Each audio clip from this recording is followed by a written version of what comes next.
This video focuses Introduction to Python Importing Libraries by asking ChatGPT Introduction to Python Importing Libraries. With examples and code explanations, we can get the basic knowledge of Python importing libraries. In Python, libraries, also called modules or packages, are collections of code that other developers have written to perform common tasks, such as working with data, creating graphical interfaces, and performing complex mathematical calculations. Instead of writing code from scratch, you can use these libraries to speed up development. To use a library in Python, you first need to import it into your script. You do this using the import statement. Let's explore example 1, importing a whole library. If you want to use all the functionalities of a library, you can import the entire library. The syntax is import library_name. Now, let us explore the following example. In this case, the math library is imported, and the sqrt function is used to calculate the square root of 16.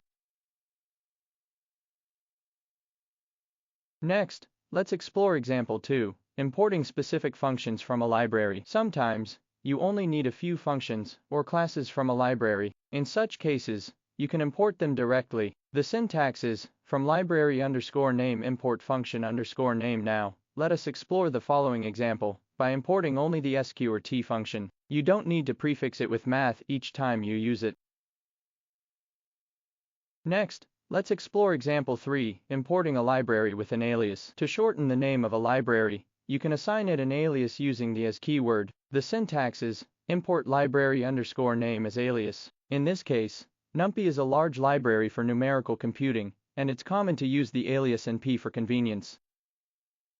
Next, let's explore example 4, importing all functions from a library. If you want to import all functions from a library without using the library name as a prefix, you can use the asterisk symbol. However, this practice is generally discouraged because it can cause conflicts with function names from other libraries or your code. The syntax is from library_name import asterisk. In this case, we import all functions from math, and now we can use sqrt, pow, etc. directly.